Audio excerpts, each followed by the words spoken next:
I have nothing to report on tonight, by the way, so that'll make it go a little. But I just wondered, I forget. Yeah, we'll get it started.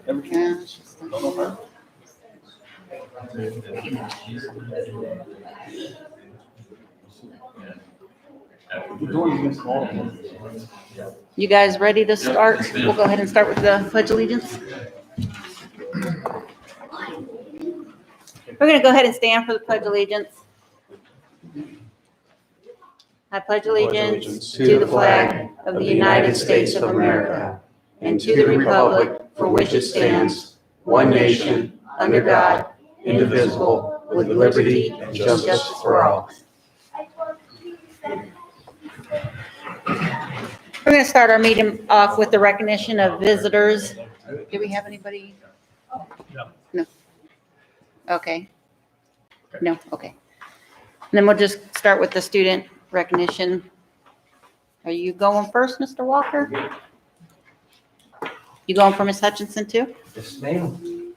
Good evening, everyone. Our Pride Card winners for September from kindergarten, Avery Kaplan. I think Avery's here.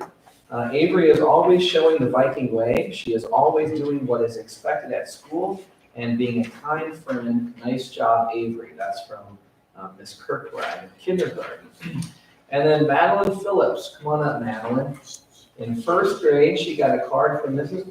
Don't be nervous. It's all right. Okay. She got a card from Mrs. Lewis in first grade. It says Madeline earned 94 dojo points in September. Madeline was a hard worker and was always on task on her work. Keep it up, Madeline. Excellent job. You gotta do one more thing. You gotta shake my hand.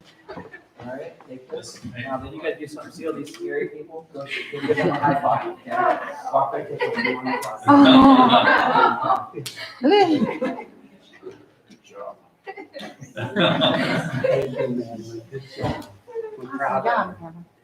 Nice work.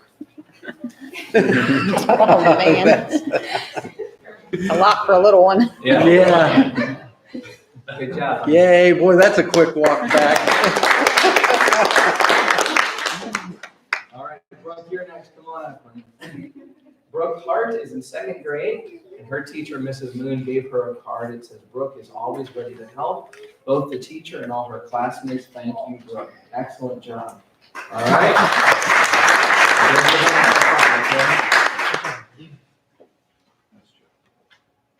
Good job, bro. Thanks. Good work.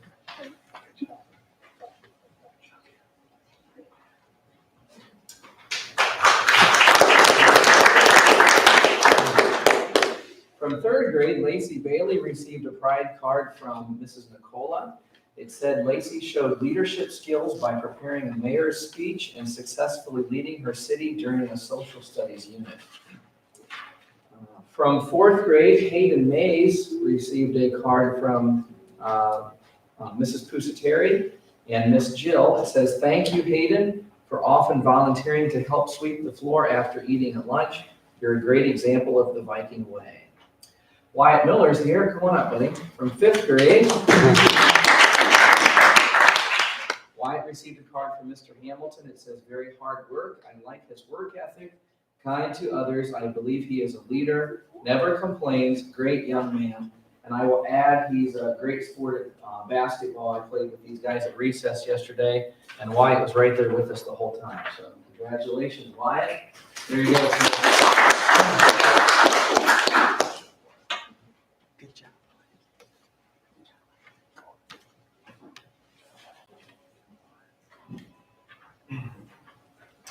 Cassidy Bruce is in sixth grade, and her teacher, Ms. Ritz, said that Cassidy always helps with cleaning up the room, stacking chairs, picking up materials, etc. What a polite young lady. So congratulations to Cassidy. And then moving on to seventh grade, Vinnie Mcallister, he's not here, from Mrs. Barkhurst, the card says, Vinnie is a very nice, polite student. He is respectful to everyone. Vinnie is always very helpful. And today he offered to help push chairs in after we used the computer lab. Thanks, Vinny. And then from eighth grade, Nate Roberts received a card from Mrs. Carpenter. It says, thank you so much for getting me a wheelchair during an emergency. Oh yeah, Had a slight emergency with a student the other day, and Nate was kind of in the vicinity and ran and got the wheelchair for Mrs. Carpenter, so that was excellent. We've got the high school then with Mrs. Sandell.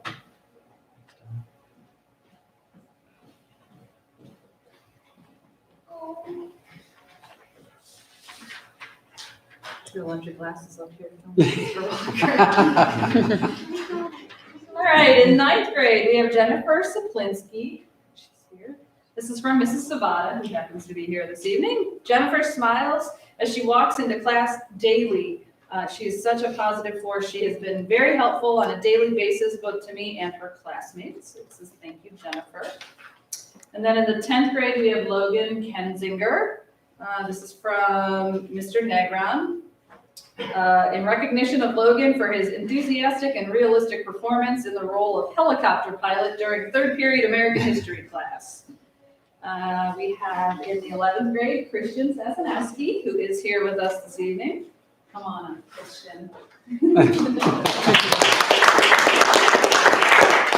from Mrs. Savada. It says, Christian volunteered to help read today's assignment and assisted with writing on the board. He is always very helpful to me and his peers. Thank you to Christian. The little kids have to do it, you do too.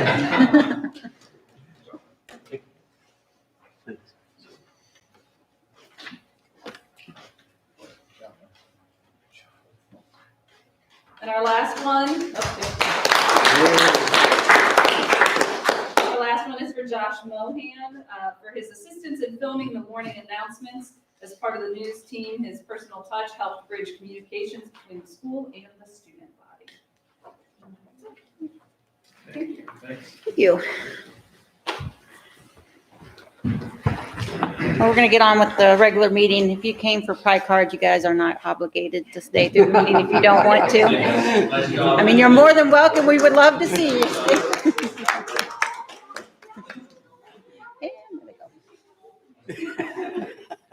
Way to clear the meeting. And as simple as that. The same people I talk to. Can I get a recommendation to appoint Dane Wise as a new board member effective October 11th, 2018 to December 31st, 2019? So move. We're gonna do a roll call. Oh, roll call. We have not. Okay, roll call.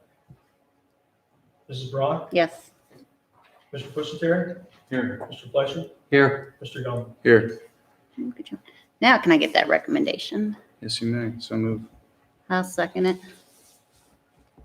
Roll call. Mr. Gum, Yes. Mrs. Brock, Yes. Mr. Pusateri, Yes. Mr. Fleischer. Yes. And then we'll go with the oath of office for Mr. Wise.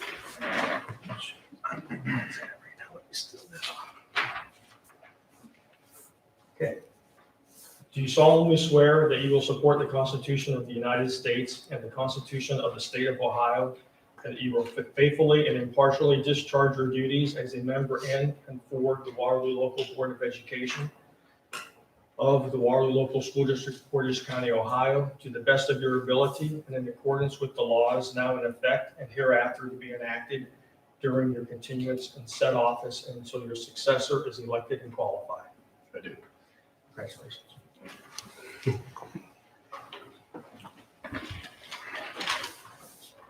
All right, we'll move on. Can I get a recommendation to adopt the following agenda for October 11th, 2018 regular meeting? So move. Second. Roll call. Mr. Gum, Yes. Mr. Pusateri, Yes. Mr. Fletcher, Yes. Mr. Wise, Yes. Mrs. Brock. Yes. And president's report. I do have, but I'm going to wait. What are you doing on the levy? Are you doing just a talk or? Okay, then I'm going to piggyback off that, off of a phone call I got today. Yes. Soon. And then I do want to put out that we had our opening for the vacant board spot.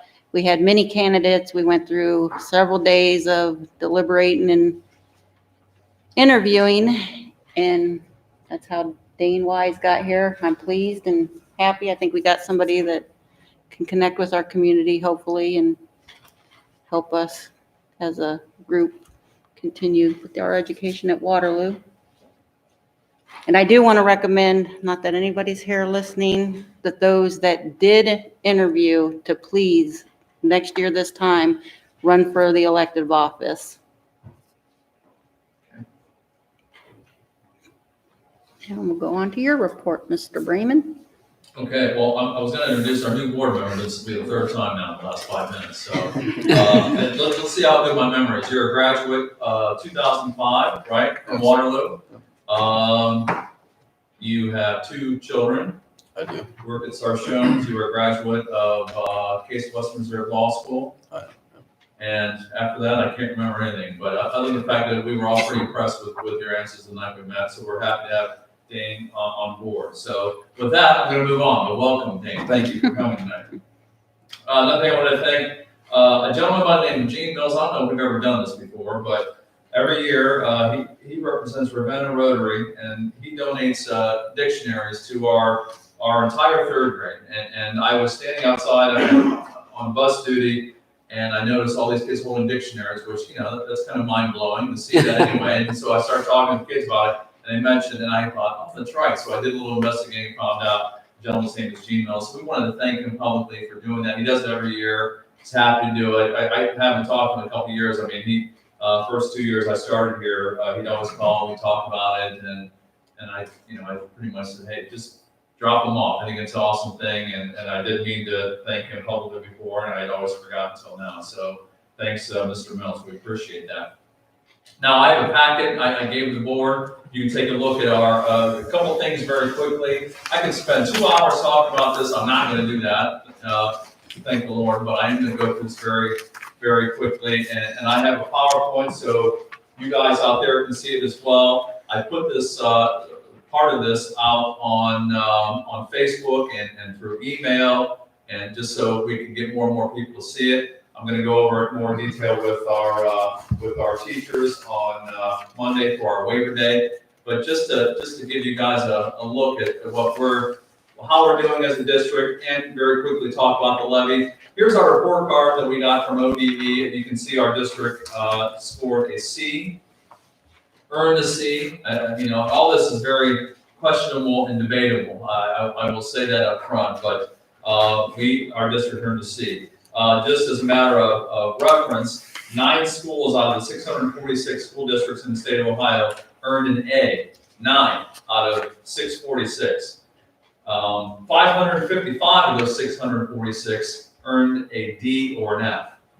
Let me say that one more time. 555 out of the 646 earned a D or an F. So that means the majority of our schools, according to the Ohio Department of Education, are failing in the state of Ohio.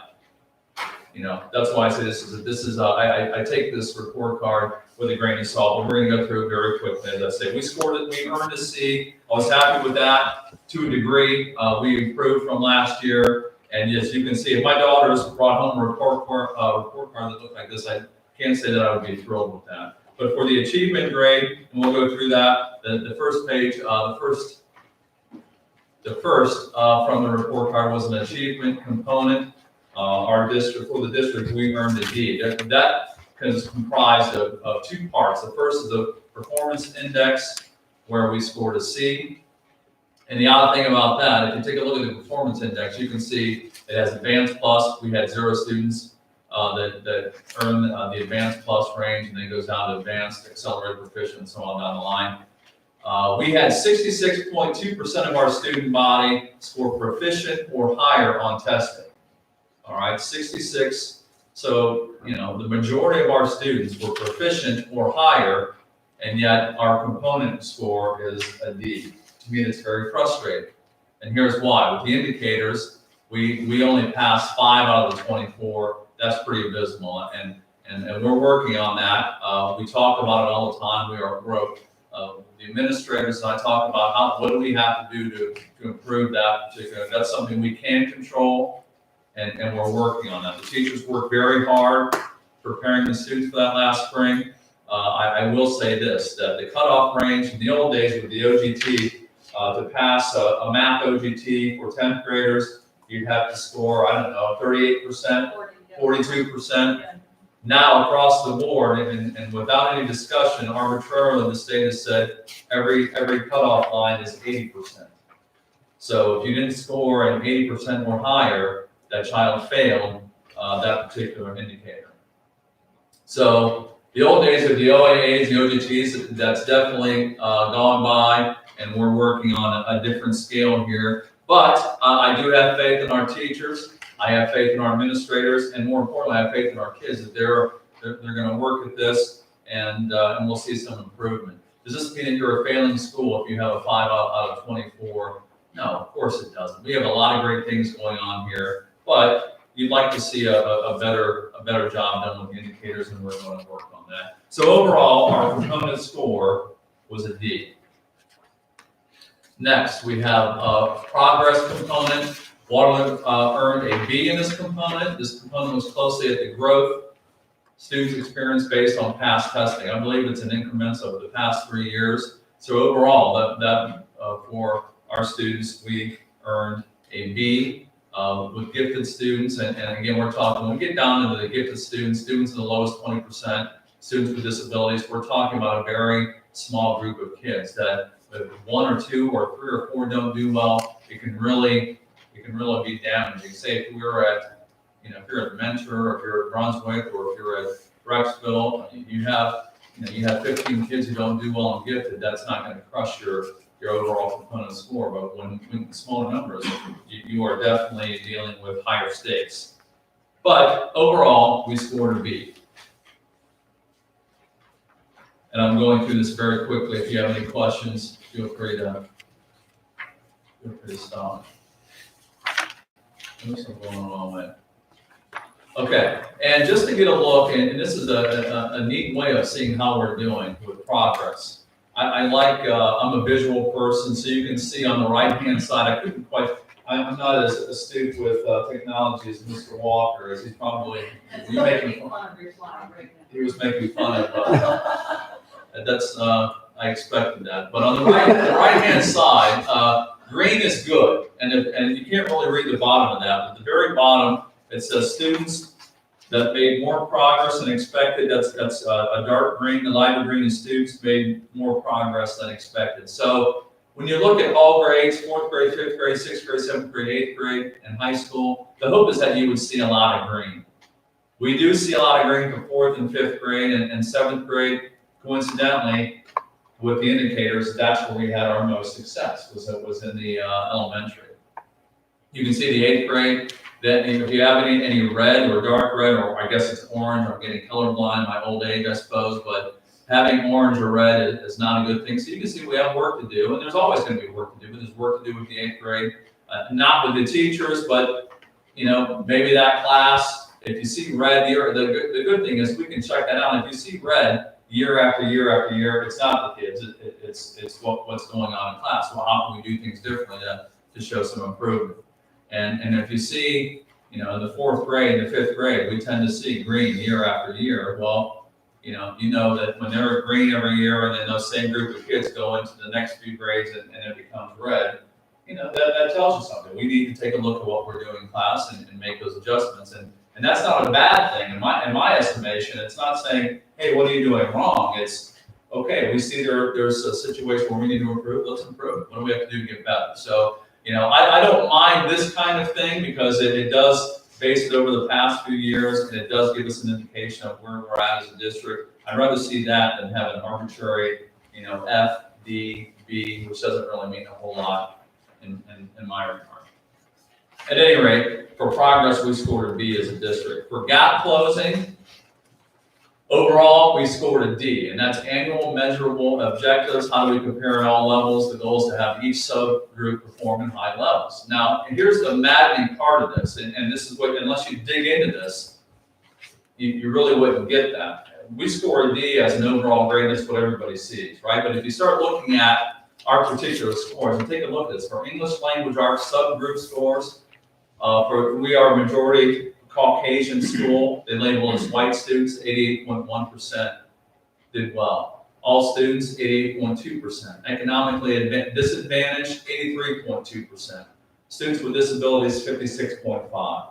That 56.5 tears your grade right down, brings her right back down. Math sub scores, you can see we had the same situation with Caucasian students, 82.2, all students 82.1, economically disadvantaged, 79%, students with disabilities, 53%. Now again, instead of pointing fingers saying shame on you, students with disabilities, I can go back and talk to our special ed director, or talk to Mrs. Willis, talk to the teacher, say, hey, what can we do? Or what do you need to get these scores up? Or where are we missing the boat? This, again, is not a thing where we're going to point fingers and say you're doing it wrong. We're using this as, okay, we've got some data here.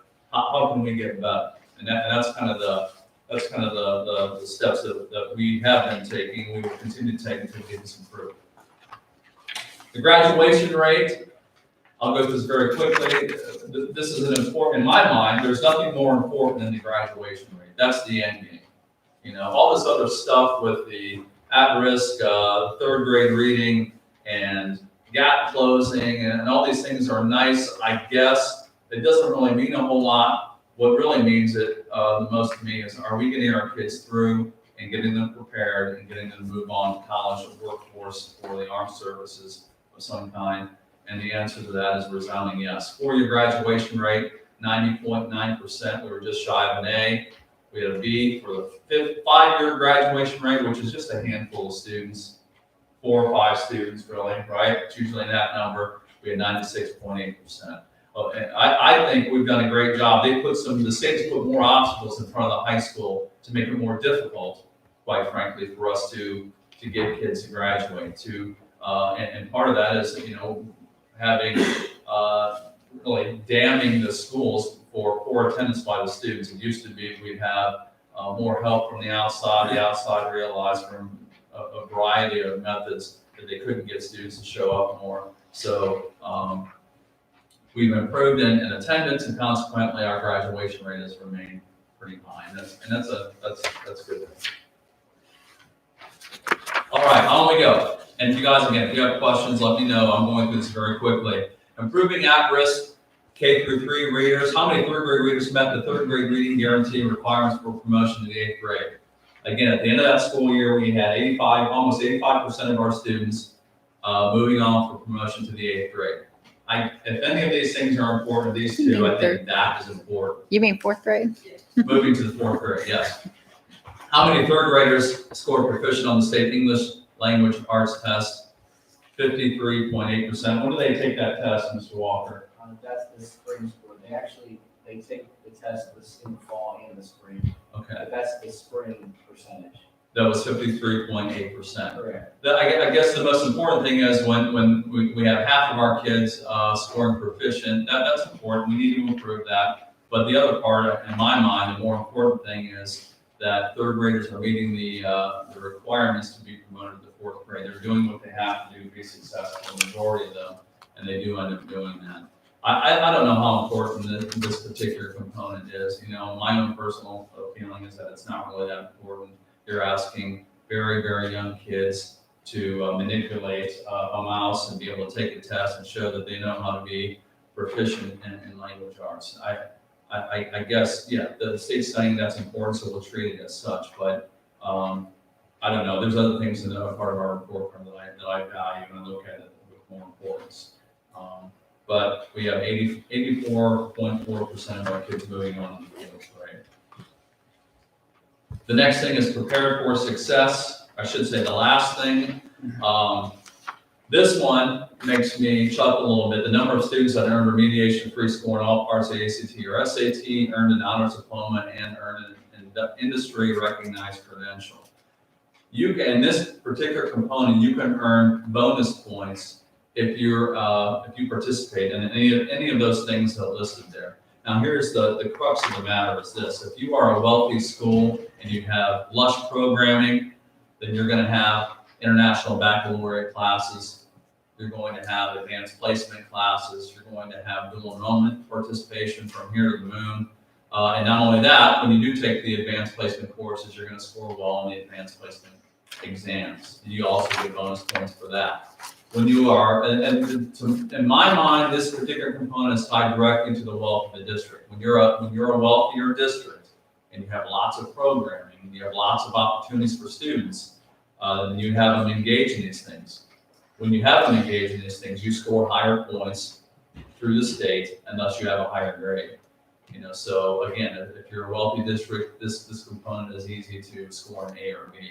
If you are a district that has not been able to pass levies, that has had to make cuts over and over again, that you're trimming up your programming so you can live within your means, then you're not having as many advanced placement classes. We do not have international baccalaureate classes. We don't have students. We have a handful of students taking advanced placement courses.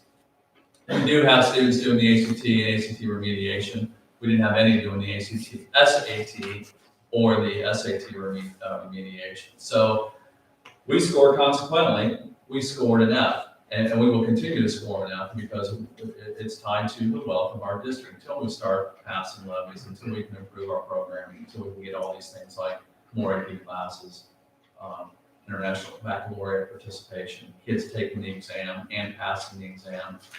That grade will be harder to change probably than all these grades on the grade card.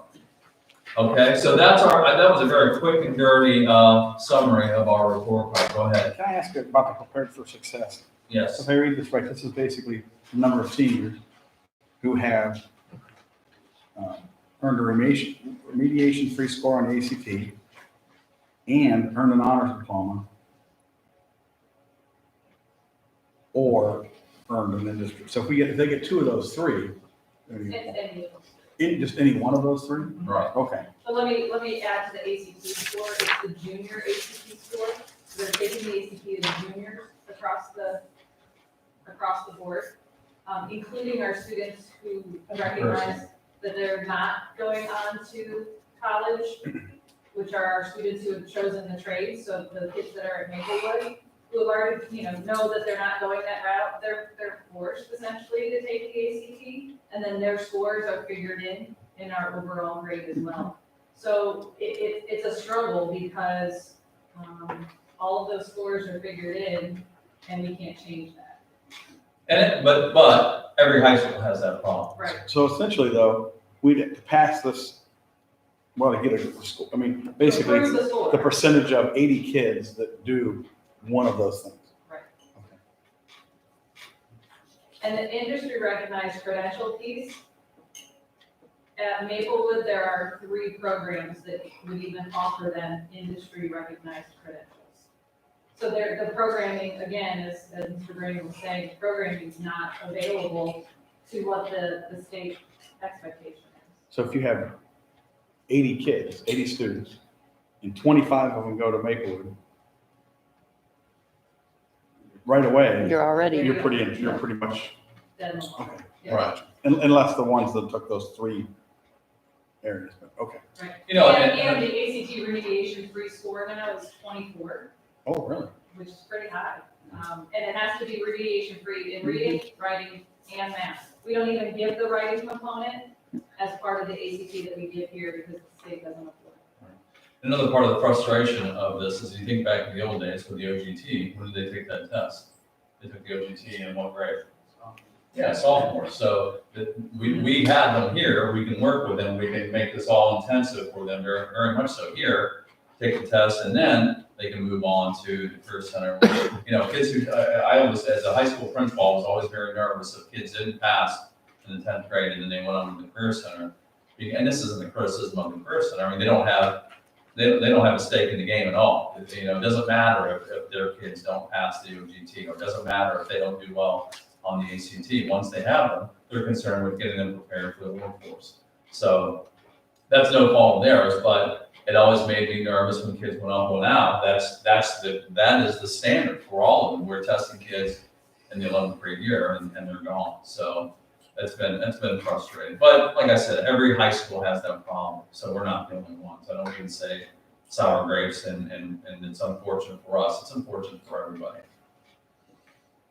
And that end, and no surprise, Prepare for Success was the worst score out of all the components for all schools throughout the state. You didn't see many that did well. Okay, as we go on, we're going to dig more and more into this. But that was a very very quick and dirty report of what we're looking at. When you start looking at it, you see how we're set up. It just it's very frustrating. You know, you're trying to figure out the game and how to prepare our kids and put them in the best, put them in the best way for success. And when you start really looking at the report card, you find out it's almost like somebody is trying to put obstacles in front of you and trying to make it so as difficult as possible. And really doesn't have a whole heck of a lot to do with student learning. But that's for another day. Okay, we'll move on. I'll go through this even quicker. Vote yes on November 6th. We're asking for a 9.75 mil continuing operating levy. Again, like before, this is $28.44 per month with a tax valuation on a house worth $100,000. This is intended to cover the costs through 2023. And I have some other information. The last time Waterloo community passed additional operating loans in 2013. We promised that as a 5-year emergency levy, we promised to live within those 5 years. We did do that. In fact, we've even been able to stretch that farther than we thought we would. And we've done that primarily through cuts in programming and our personnel. So we have lived within our means.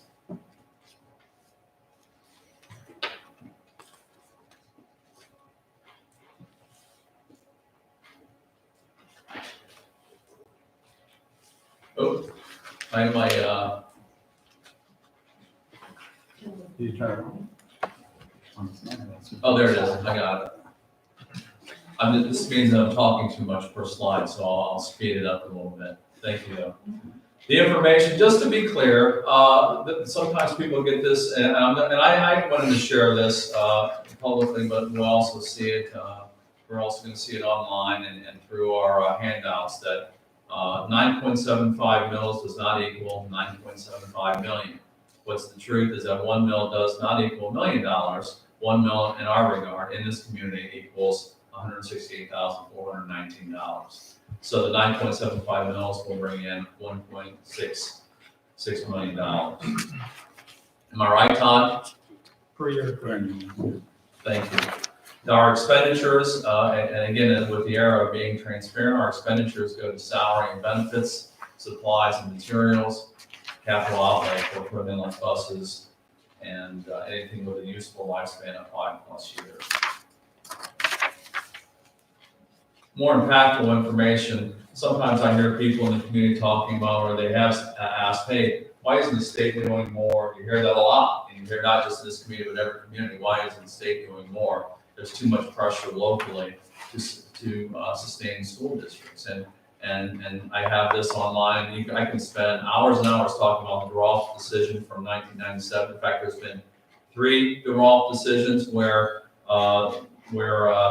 the outcome was, yes, it was found to be the way we fund schools unconstitutional, and that we need to come up with a new way of funding our public schools. And everybody agrees to that 3 times in a row. So what have we done to change that? Nothing. We still do it the same way. So the only way really to change that is to have a significant sweeping reform that would be very expensive to our state and with money that we don't have. Or another way would be simply get rid of public schools and have all charter schools and private schools and look at all that extra money the state would have to be able to spend. I think sometimes they're leaning more towards that. But right now, there's been 3 decisions and we just haven't been able to do anything because it's going to be very costly, quite frankly, to do that. What else? And Go ahead. I wanted to pinpoint how you said it's locally driven. I mean, after me and Brian sat through that ODE meeting, I've learned, and I mean, I knew it before with being in education, that they're there to tell us what they want to see, but they're not there to help us achieve what they want to see. Right, that was pretty eye-opening. Yeah, they made it very clear. They're not here to help us. And it We're didn't matter that, they're the Ohio Department of Education coming down telling us that, if we fail, we provide a plan B, which we'll get into Sure. on a couple other slides.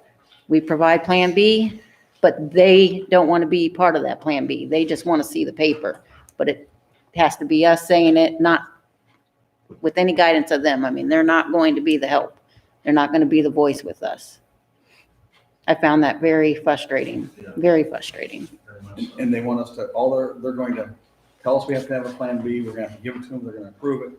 And then Todd's gonna have to do tons of paperwork to provide tons of paperwork to them, to show them that we're doing plan B further. So really, all they're doing is creating more work. I Mhm. mean, that's the way I. Yeah. I mean, but dovetailing back on that more impactful information, talking Yes. about the Roth decision, I do agree with you that the state, in my opinion, is really making a push, trying to push education to private charter schools and all those kind of things, because, and I used to know this number off the top of my head, but I'm getting old again, but out of the state gave, Again. increased the amount of money they gave to education last year.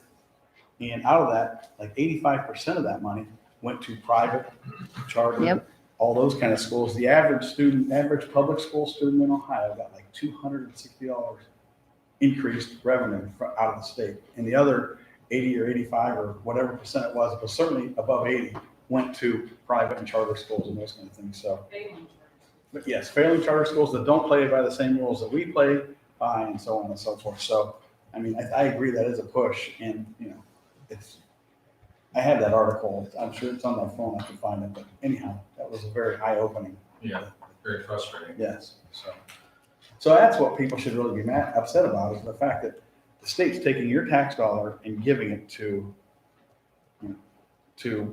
private charter schools and things like that. And if you look, if you just check out who owns the private and the charter schools, you'll see that it's a very political position. It's a very, who's in power, which party's in power, who are they donating for, who are they putting $1 million, who are $1,000 plate dinners on, and all that kind of stuff. It's there. It's not a secret. The school pays out approximately $500,000 a year. Yeah. For children that are leaving our district to go to community and charter schools. In addition to that, so. And so it's a fail. I mean, that's the key. That we're doing miracle work here in the public school, just here in every public school, and we are battling places that are getting all their obstacles removed, while we're constantly trudging through obstacles and having less funding, which is frustrating. Okay, so where we were in the red, we've already talked about the other points pretty much, but in the red, starting in 2010, 2011, the district made approximately almost $1 million worth of expenditure reductions to avoid a projected deficit without affecting our core educational program. After many levy failures, we did it in 2013. As I said earlier, we passed 5.9 emergency 5-year levy, and we actually were able to stretch that out even beyond that. Eliminated that time, and again, you guys, I know you know this, but I'm putting it out there so we can see it once again. We eliminated 7 positions that were certified and non-certified personnel, and you can see those there. Restructured administrative positions, 1 administrative position lost, all administrative doing 2 jobs. That's happening right now. We have all of our administrators, high school principal, curriculum director, the middle school principal, special ed director. Elementary is doing IT work, working with our part-time IT person, and also our safety person, which takes a lot of time off his plate to work with a K through 5 grades, having the most grade levels in all the other districts. More changes. Recent cuts made. Doors to school closed to all at 3:15 and no students entering until 7:40. Typically, we've been able to hire people in the past to be around. We don't want to have children without adult supervision in our building. You're asking for so many problems, all kinds of problems when kids are wandering around the building. So we've had to do that unless they are with contracted advisors or coaches. Then we've been shutting our doors. No band trip to Indianapolis, no activities during the school day to interrupt the learning process and to eliminate extra costs. Grandparents' Day, Veterans Day, no activities where the district spends extra money and or needs substitutes. That's been a very hard pill for the community to swallow, and I understand that. In fact, we're doing something different for Veterans Day and having a celebration at our first home basketball game and doing some things to honor veterans there. But to be able to again, eliminate the cost of substitutes and any money that was spent on these programs, we had to eliminate that. No field trips. We've done plenty of field trips over the years. We're removing that this year and into the future until we can get this all passed. No building use unless directly involving a contracted coach or advisor. And that one stings me as a former coach. Not, we've opened our doors and allowed youth sports to come in, now asking them, hey, can you wait until we get our levy passed? Anytime anybody uses the building, that is a cost, an indirect cost to the school district that we've asked everyone to hold back on that until we can get our levy passed. No professional development during the school day. A lot of teachers take advantage of this. I'm a huge fan of professional development. It's how our professionals get better. You guys all know that. But to be able to tell them, hey, no, we can't afford to have you miss school to go elsewhere to learn how to do your job at a higher level because we can't afford too many subs, and we're really trying to put a limit on that. So these things will continue throughout the year. My hope is that we do pass the levy and we can reinstitute a lot of these things. Right now, it's not too late to do that, but it is not to, sometimes I think people think, well, you're doing it to punish the community or the kids, and it's not that. We are you guys know that, we are at a huge cost savings right now for the district. We need to watch every penny, and we have to do that with great intent from now until we get this levy passed. More changes. Changes. I feel like that's all I'm talking about. The school district recently faced a performance audit. As we already understood, the changes I recommend would adversely affect the overall programming and development for all students. This performance audit was done by the state of Ohio. These were suggestions, and all they care about is looking at our school district like a business. They don't care about the students and what they're learning. All they care about is that we are being financially responsible in the fact that we come at zero. We are not running a deficit at all. These are the suggestions they made. More personnel cuts. I've been involved with ripping several teachers. Dr. Hill did that several years ago. We cut, since he was here in 2010 to the last couple of years, we cut about $1.5 million from our budget, and we kind of ripped many teachers, many gifted teachers, to the detriment of our students' learning. What they are suggesting is to cut 9 more to be financially responsible. Possible elimination of some or all supplemental activities, possible raising pay to participate for any extracurriculars still in existence. Millage requesting and reaching 11.5 mils and then higher with consequent failures. I'm going to make sure everybody understands this. This is not me saying, hey, we need to raise this, and not on my whim. I don't have that much control. I think you guys know that I don't just come up with a random number and pull 11.5 out of the hat and say, hey, these are how many mils. Each time that we fail, it has to go higher and higher. And due to Mr. Carter's calculations, we'd be looking at 11.5 with a failure in November. Rolling into next calendar year, yes, with the levy bills in November, because we lose yet another year of collections. So moving into the new calendar year, kind of factoring in the possible reappraisal the county's going through right now, 11.5. Had the district not begun and going through reappraisal, it would even be higher than that. Factoring in reappraisal, right now the projection would be 11.5 mils. Okay, and then the last part I have, this isn't a change, this is just a matter of fact, right? And sometimes you hear people say, and all over the state of Ohio, not just here, but you hear people say, hey, we should just let the state take over the school district, then we'll never have to pay. And that would be a great idea, except for that every school district in the state of Ohio should try that. Point being, that's an impossibility. The community will always be financially responsible to the district. That's the end. Even if a state would take over, which is the worst thing that you would want for a school district and a community, even if the state takes over, the community would still be responsible to financially support its school district. I want to be clear on that. There's no escaping that. We have a school district here. The state says that locals are responsible for their own school district, and that will remain the case even with state takeover. Even with state takeover, the community will never be free of its financial support to Waterland. I don't know if I would say fortunate enough to, or whatever, I sat in on the performance audit review. Yes. And again, it was kind of, they spent a lot of time and energy, and they came up with a few things that had a small financial savings to them, like elimination of supplemental activities and things like that. And then at the end, we still had this, after they found all those little things, I'm gonna call them, then at the end, we had this big gaping deficit. And all they did is said, oh, to get rid of that deficit, you would have to get rid of, I think it was actually 9.5 teachers, something like that. So at the end, so I asked the person, I said, so basically what you're telling me, this whole purpose is, at the end of the day, if we were to implement all these things that you've put in here up above, which are very small and minimal, and many of them involved would be very difficult to do for numerous reasons. Then at the end, it's just a catch-all. This bucket is just whatever it takes to zero out the bounds. And they said yes.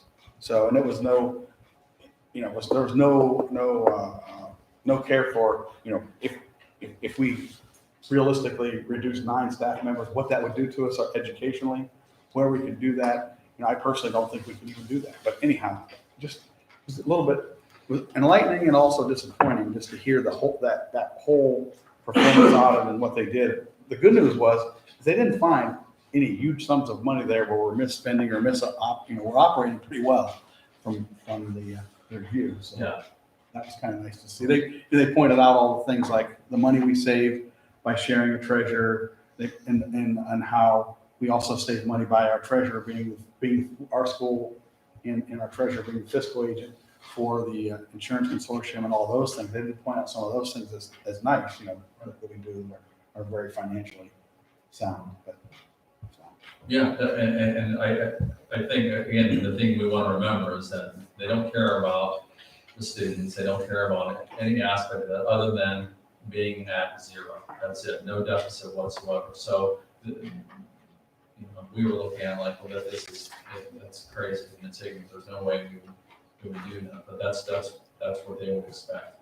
So, where we go, additional costs over the years, and I've said this many times, the things that we've lost, and the sad part of this, and the fact is that once you lose these things, and we do pass a levy, you're trying to pass a levy living as you are at that moment. We're not looking for extras. We're not passing levies so we get all these things back. That would be additional millage once you lose things. So the things that we've lost a high school assistant principal, a school work coordinator, full-time curriculum director, a bus mechanic, custodian, and on the list goes. Those things, once they're gone, they don't come back. Once you have paid, participated in place, and sometimes people don't understand, that doesn't go away when you pass a levy, because you pass that levy to live as you have decided to live at that moment so you can pay your bills. So we have paid, participate now, I think it's $150 per student, per sport. You pass that levy, that still remains. To get rid of it, you would have to pass even more additional millage, which is the vexing part of that. But we're trying to pass a levy just to live as we exist this very day. So keep that in mind. And where we are now, I repeated this already, so I'll look at the red. As a result of 5 levy failures, the district's made approximately, this has been since I've been here, $500,000 worth of expenditure reductions. Majority of this reduction now impacted the district, and now we're starting to get into the core educational program. Things that the school board has heard, just so we clarify that, and I'm putting that out online. Waterloo Local School Board, or the Board of Education breaks promises. Promises made on the first levy attempt will never be the same as the 4th, 5th, or 6th levy. That's why I said, for us to go up to 11.5 mils, this isn't a magic number. It's due to the fact that we're failing levies. Every year, unrealized levy collections diminishes what the district can and cannot afford. And Waterloo Local School District wastes money and employees make too much money. The Waterloo Local School District works very hard to ensure that tax dollars are spent efficiently. And I can say that is without a doubt a fact. I've seen it up close, and that is the truth. While it's easy to say the district wastes money and employees make too much money, the fact shows that they simply aren't true. And then we go, and boy, I'll take longer than I expected, so I'm gonna pick up the pace here a little bit. Here are the lists, and I'm gonna have this on our website if you guys want to see it once again. The list of raises that our teachers have received over the years. 2010, 0%, you can see 0%, 0%, 0.75%. So what that comes down to, since 2010, our teachers have got 6.7% raise over the last 9 years. And I think, Todd, you tell me if my math is right, that's an average of about, I broke it down. I think, I'm not a mathematician, but I think it's about, based on the base pay, It's $107.69 per paycheck over the last 10 years. I did make that calculation. I don't know. I did, and I know I'm right. But at any rate, it's not a lot, and they work very hard. When we can give them a raise, we should give them a raise, but we're also very careful not to do anything crazy. In the past, when it's been done, just because certainly our teachers deserve that without question. The total revenue, you can see that breakdown. Our current levies fund 40% of the school district's daily operating budget. 10% goes to local funds, and then state dollars fund 50% of our school's daily operating budget. For fiscal year 19, the revenue was a little over $1.5 million. Expenditures tell a different story. Expenditures go to salaries and benefits, purchase services, supplies and materials, capital outlays we discussed earlier, and other things at 3.10%. The expenditure, you can see, it's a little higher than 11.7 million. It's 12.3 million. So we are at a deficit of $585,727. That's really a good slide.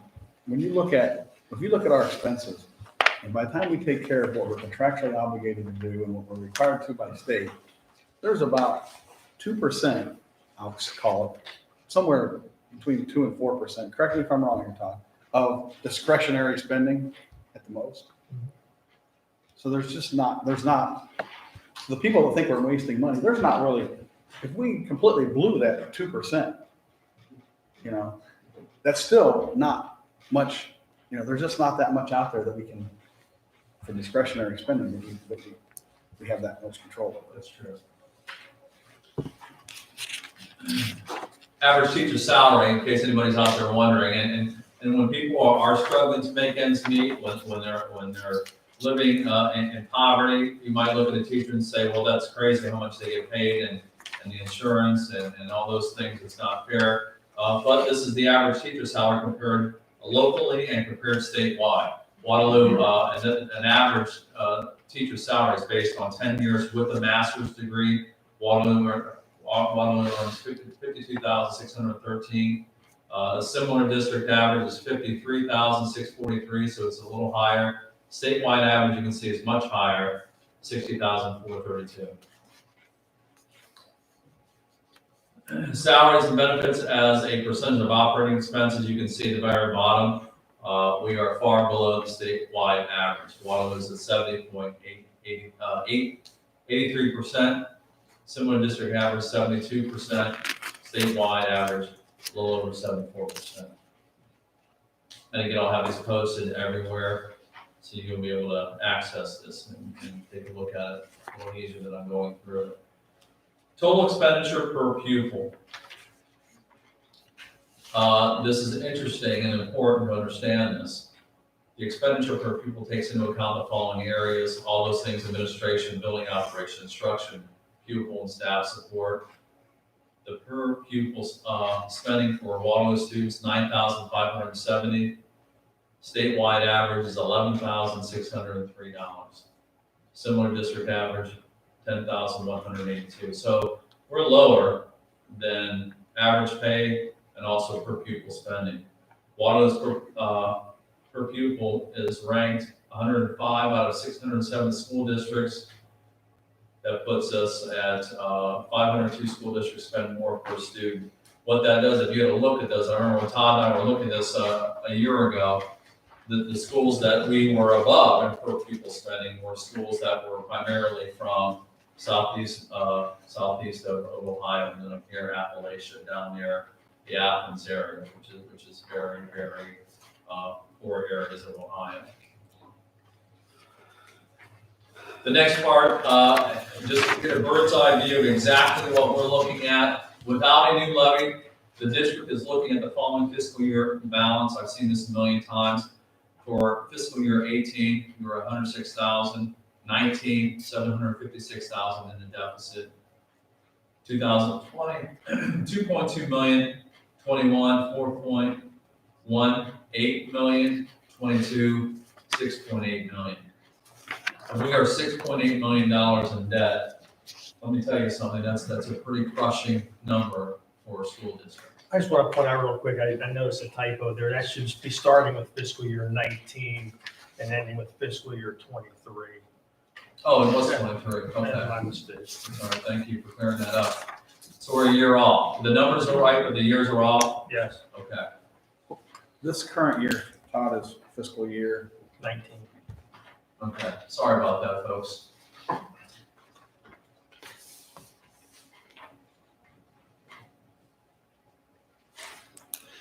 And we made those reductions last year.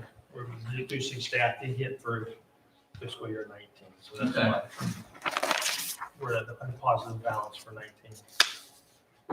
With us being able to pass a 9.75 mil levy, and I understand that that's a huge amount of time, but we are, we're prepared to take that fight. We want to make sure that people understand what's at stake.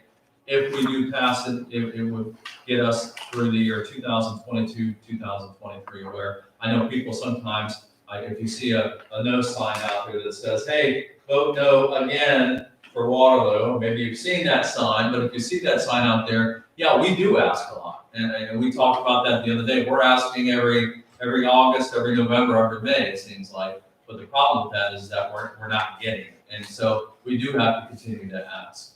And no one likes to do that. And it's very taxing for everybody involved. But we have to have it. We have to have this funding to be able to maintain our school district. So if we do pass this 9.75 mil levy, we would be good until 2022, 2023. Without any other mandates coming along the way, we would be able to go without asking for another levy. And, hopefully, based on, historical figures and based on projections moving forward, as Dr. Rain pointed out, barring no drastic cuts in state funding or unfunded mandates, we should get out to fiscal year 23 by that dollar amount. Our hope is to get out even further than that through, again, being proactive and just spending where we absolutely need to. So just as when we passed the levy back in 1995, that was projected to last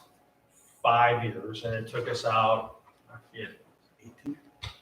over 15 plus Yeah. years. So, Like 18. and the reason that was because over the years you had increases in real estate, you had increased collections, you had increases in state foundation. But since 2008, all of our revenue has more or less been flatlined by the state and through property tax collection. But the economy turns around, which it slowly is turning around. Hopefully we can start seeing some additional increases in those two areas that are the main two areas of school funding, that we could extend that positive balance even out further. Okay, so what else is at risk? We've had our performance audits, and you can see what they're expecting us to do. We were visited by the state, and they came in and said, hey, not only do you have to have a plan to pass the levy, what's your plan B if this levy does not pass? And nobody enjoyed that conversation. And it's a pretty scary thing, and we're at the edge right now, and we have made cuts. We are eliminating our doors are shut earlier, and we're getting rid of programs that does impact the day of our students, and it's unfair, but that's the reality where we're at. Other things that we've talked about, we haven't done that. We're very hesitant to do that. I understand that because once you do these things, Field got rid of busing how many years ago, and now they don't have busing, right? I mean, once we talked about elimination of high school busing, once that's gone, then it's not coming back. Raising pay and participate fees, we're at $150 now. We've talked about that, and that's a real possibility. The reduction, of course, of certified teaching positions currently offered. I do not want to reduce any more personnel positions. I don't think anybody is in favor of that. The state expects us to do that if we don't pass levies, not only with the teaching personnel, but non-certified as well, and then review all academic and athletic supplemental positions that's currently offered. I want to piggyback off all this with several phone calls that I've gotten since our Okay. last meeting till now. I've gotten 19 of them, and they were all on the youth, I guess it's the middle school dance is what we cut, the Veterans Day, which really irked me on two of the people that called me because they feel none of us up here have anything to do with veterans or grandparents, that those were easy cuts for a board to make because it, what do we have to do with it? It bugs me because I have kids in the school, they have grandparents, and I am a 23-year retired vet. So when we cut these things and dances, that to me is a social event, it's good for the kids, but it's a social event, we are not hurting education. The education is still there. So they need to know that. They need to know that these little cuts, that to me, they're little cuts because the education is there. Teachers are now not coming out of classrooms because that was what we got hit on last year, was we're spending so much money. One of your things in here is our teachers get paid too much. So we've taken these programs that they're not teaching anything. They're running these social programs to be in the classroom to educate kids. Our next cuts aren't going to be so happy. They're going to be hurting the education of our children. And I'd just like to point out too, once the state feels the district has made all the cuts they can possibly make, and then at that point, then the state would give us a loan, Mm-hmm. and then we also would be responsible for. And that loan has to get paid back. Or we've had a guy come in and say, we need to merge with schools. That debt's not going away. That debt's still going to be there, whether if a school was to merge with another school, that school has to be willing to take on the debt of what Waterloo has. That's not going to happen either because nobody wants a debt of another school. That's correct. Good points. And when we met with the state and when they came in for the Plan A and the Plan B, I will also say it was a scare straight home because they're talking about, it's very easy to move into fiscal caution and fiscal launch and fiscal emergency, and very easy to slip into that, and darn near impossible to get out of it because once you're in it, you have to have several years of being financially stable to be able for the state to say, okay, you can break away. And when you're a district, that we have a history, I mean, it's reality of not passing levies over the last 50 years. So when you have that, and then knowing that once we get into that, it becomes very. And their vision of state minimum is obviously not what we thought was state minimum, because me and Brian was told different last week that, we are not at state, which I don't know what else we could cut to put us under.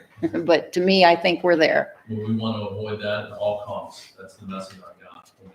And for the district to release, and for ODE to release you, the state auditor's office wants to release you from fiscal emergency, you have to show that you're financially solvent over 5 years of your forecast. It's exactly what we're trying to do, is pass enough millage to show we're financially solvent through five years of the forecast. So they're not going to come in and expect anything, less or more than what we're asking for, at this point in time, to try to avoid state coming in and losing additional teachers and affecting the quality of our education.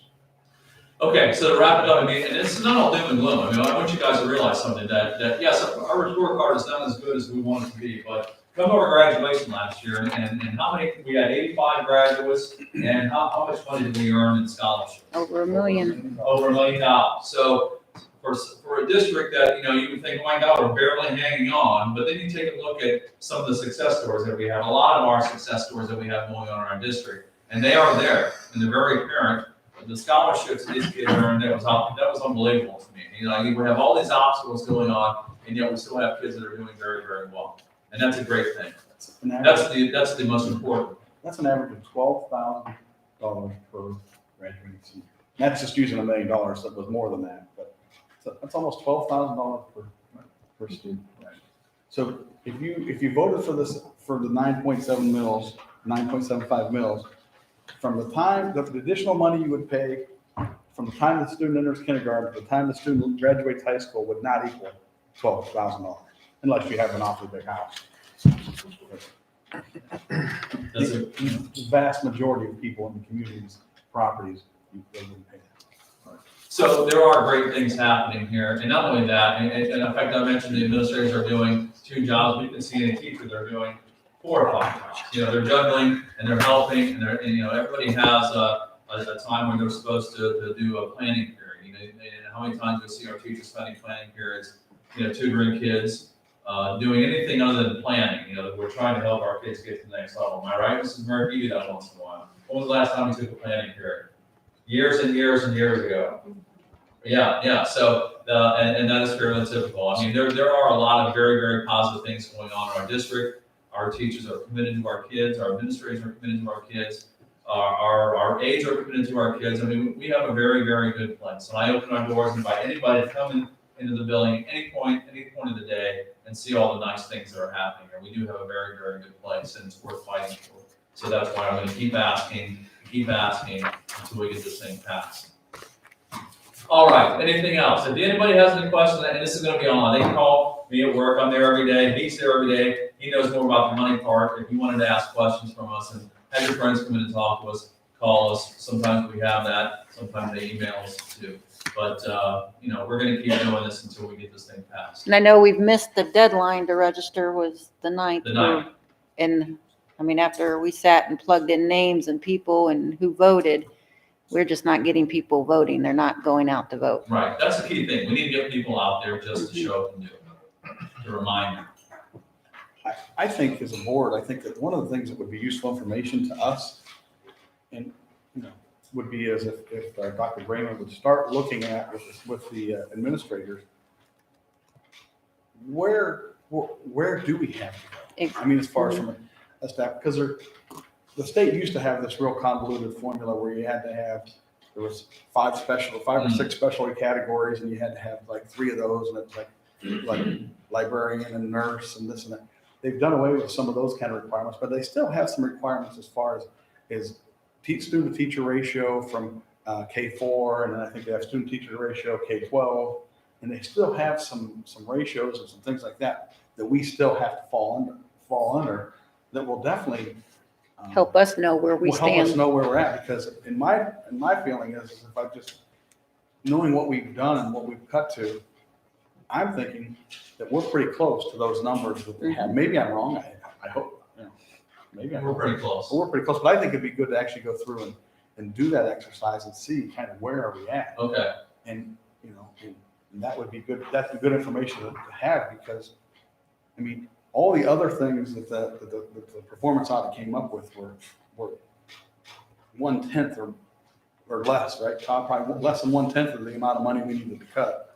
So they're really kind of insignificant. okay, next board meeting, we'll see if we can come up with something a little bit more Or specific. would that be something Or we can put to it talk on. about at the 10:30 meeting? Sure. If we have a levy meeting community levy meeting on the 30th, like you Yeah. proposed up there. I don't know if I had this in your packet, but here's the last page. If you're free to come join and help, on 10/20 to deliver signs to levy supporters. We're gonna start here at 9 a.m. If we have enough people, we'll divvy up, and then we'll try to, hit as many supporters as we can find. 10:27, deliver levy packs to supporters at 9 a.m. Again, if there's 3 or 4 of us sitting here looking at each other, it's gonna be a, hey, how you doing? Let's go back home, go to bed. But, if we can get 20 people or 30 people or 100 people, then that would make it much easier. On 10:30, we're gonna have a town hall meeting. We're gonna go right here to discuss the need for the levy. If anybody would have any questions, to come in at 7 o'clock, and Todd and I will be here. Maybe some of the administrators will be here willing to answer questions. And of course, the board will be here as well, some of you, hopefully all of you. 11:03, we're gonna do live polling. We'll meet there in the elementary / middle school office, and that'll be at 9 a.m. as well. Just to remember, or to remind people to vote on November 6th. And if you're interested, if you know anybody who's interested in leading a group or, doing something different to promote the levy, stop in and discuss with me, give me a call, and, I'm gonna have this out and about. So, I've been trying to get more people to do it. It's just very tough to get more and more people every time you do it every season. And I understand that it wears people down, but we're gonna keep doing it until we get this thing passed. All right, that was a very long talk, and I'm sorry about that, but I felt like those 2 things we needed to talk about. So I'm finally done. Thank you for your time. And then we'll move on to the high school update. I can't tell these guys to make it 2 minutes after that, I guess. But hopefully they will. Hint. You're a tough act to follow, Dr. Brandon. Whew. Well, after all that, Time.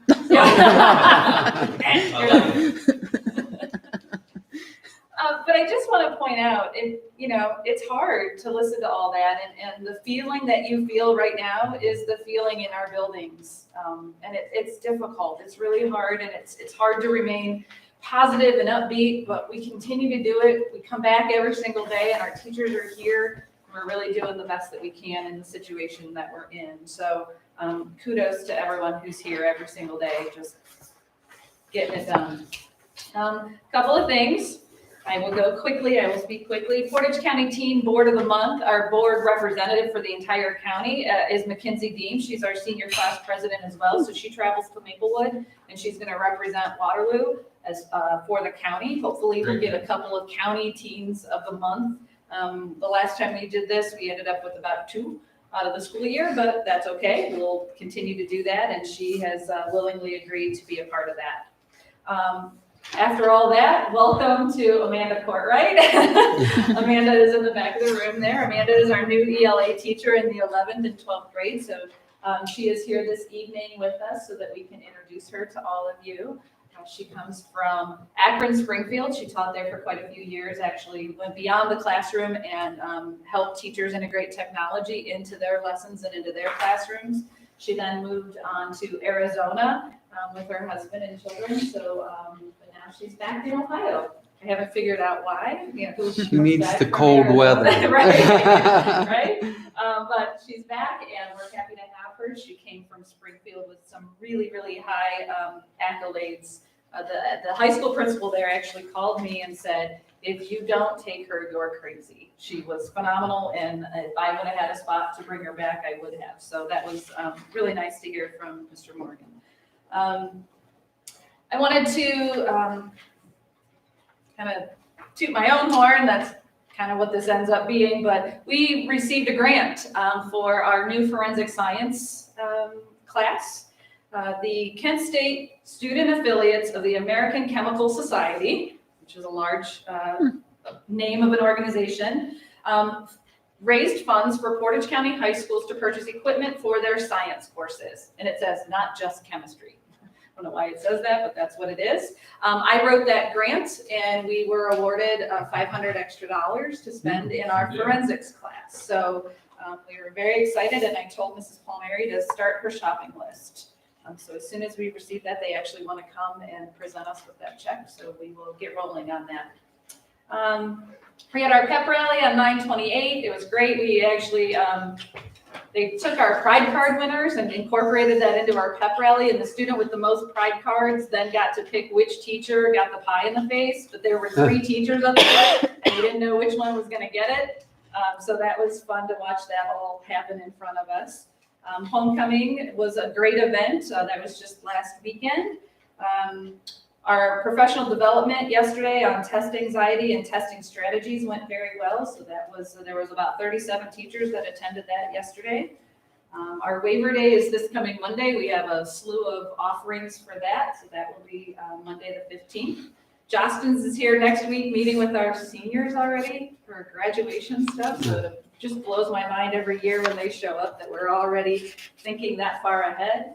Our next set of conferences are November 7th, and we're going to also have a parent night that evening to go through the high school credit and the end of course exam points, because the way that they figure that gets a little tricky. And now that we're beyond 2018, because they changed everything in 2018 for the graduating class up to 2018, now everything changes again. So we have to look at those graduate credits and the end of course points, the 18 points that they need. So what do we look at? How do we do that?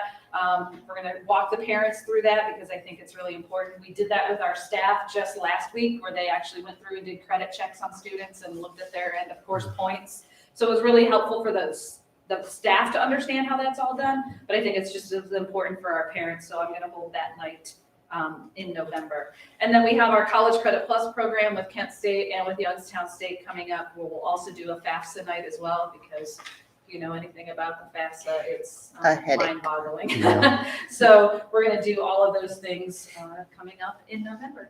And welcome. Glad to have you. That's all I have. Thank you.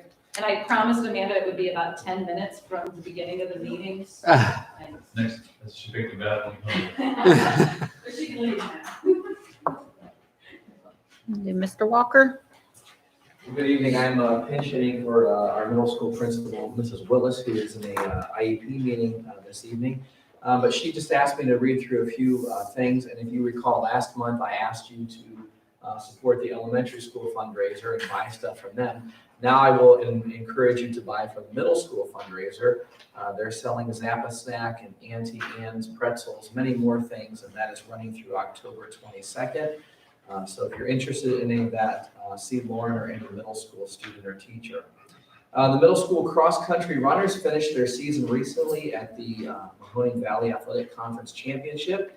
Alex Raymond Johnston has got second place with first team honors. Aaron Hart was 19th place. Lily Foster, 4th place with first team honors. Olivia Boyle, 12th place. And Cheyenne Biltz, 13th place. Both of them had second team honors. Congratulations to all of them. And then just some upcoming dates. The hanging of the greens is a annual tradition at Waterloo Elementary and Middle School. And the middle school will be on December 7th. And then they have their geography bee, and that's going to be held the morning of our final day before winter Christmas break. That's on December 21st. So that's the update from the middle school. And then switching gears to the elementary, just several updates on some things. We've talked about PBIS. We're still working on our positive behavior interventions and supports, really a focus on those things. And I've got a couple of teachers presenting to the whole district on Monday during our waiver day. We've looked at some discipline data, for example, and we've noticed a trend that our out-of-school suspensions are much lower this year. Year to date this year, we've had 4 suspensions. Last year, it was about 10. And 4 days this year. Last year, it was a total of 14 days of kids not being in school for disciplinary issues. So we feel like we're moving in the right direction for that. The fall fundraiser went very well. We don't have exact totals in, but we were probably around the same amount of sales that we've had in the past. And so that's always a well-supported activity by our parents and grandparents. As Dr. Brayman mentioned, I wanted to thank Gene Mills from the Ravenna Rotary for being here, and he did a really nice job giving out the dictionaries. And Gene is an interesting guy with a unique background. He worked with disabled folks for years, and it'd be neat to spend an hour talking to him and picking his brain, because he certainly cares about children and students. I mentioned last month that we would have Kathleen Budd. She's a national author, and she's part of the Disrupting Poverty initiative that we've been working on. Waterloo was one of 6 school districts involved in the Disrupting Poverty in Ohio network. And our local team, our local committee, will be traveling back to Cleveland to the Educational Service Center on Monday, this coming Monday, to meet with Dr. Budge again and wrap up some of the work we've been doing with her. We hope then to continue our work here this school year with some initiatives that will play into things like our report card, increasing our scores in some of those areas. So we're looking forward to that. Like I said, last month, I think I mentioned that we have our emergency management test coming up in the end of this month. It's very dry and boring, so I'll save you all the details, but basically we have to do that every year, and along with our safety drills. So there's a lot of things in the background that we do. We don't talk about it a lot, but there's a lot of things going on, and we are up to speed and up to date on all those things. As far as testing, we talked about the 3rd grade reading guarantee a little bit earlier with Dr. Brandon's presentation, and our 3rd grade students will take the fall English language arts test on October 22nd and 23rd. And again, that's just something we try to prepare the kids as best we can for. But like Dr. Brayman said, we're dealing with young kids, and some of them don't have any experience with laptops and mice and computers because they don't have those things anymore. It's all tablets and cell phones. So our teachers are working very hard trying to prepare those kids as best we can. I want to mention that our Waterloo Sprouts had their last harvest 2 days ago, and because Mrs. McCurdy will be retiring this year, she will obviously not be continuing that program. We are hopeful that maybe our Head Start preschool could pick that up. They're talking about writing a grant. There's a grant for $5,000, and Bonnie, who was talking to Sean and I about that, we're hoping that they could get that grant, and then I told her, maybe they could pick up right where the garden is there and continue that. It's a great tradition. It's a good way to get kids outside and get them learning about agriculture. Finally, I want to congratulate Rachel Anderson. She'll be our Title I part-time teacher. She's retiring on October 31st, and I was going to look up the years that she's been here, and I forgot to do that this afternoon, but she's been here for a long time, great lady. She sells honey. They make honey with their bees, and just a really neat person to talk to. And so we want to congratulate Rachel. She's actually going to be very busy with grandchildren and things like that, but certainly a great lady to have around, as she will be missed. And I think that's all I have. Mrs. Bain, Yes, Mrs. Bain retired. she's not going to be done until Right, so, spring break, but she Yeah. is retiring. We wanted to mention her. right, yeah. It's official tonight. Good person. Okay, thanks, guys. Okay. Thanks for all that. Everybody got their Maplewood updates? Legislative, I have no new business tonight. new business. Any new business? I don't have anything. Then we'll move on to our consent agenda. Is there anything you want to highlight? I want to highlight Mrs. Bain retires in March. That's going to be a sad Yeah. moment. My first teacher at Waterloo and my neighbor, so good relationship there. Yeah, and we'll move forward. Can I get a motion to accept our consent agenda? Let's move. Second. Roll call. Mr. Fletcher, Yes. Mr. Gump, Yes. Mr. Wise, Yes. Mr. Pusateri, Yes. Mrs. Brock. Yes. And then can I get a motion to go into executive session to discuss employment? So move. I'll second it. Roll call. Mr. Gump, Yes. Mrs. Brock, Yes. Mr. Pusateri, Yes. Mr. Wise, Yes. Mr. Fletcher. Yes. So moved. I'm not going to say we're going to reconvene back with anything, but you guys are more than welcome to stay here till we're done. There's a lot of cake to eat, right, before we go into executive? Yes, Yeah. you guys, since you're here, have some cake before you leave. I was hoping to do with the high school staff, and they've gone. What time are they done? They didn't want to wait. That cake didn't entice them? They Got him. like Dave, but they didn't.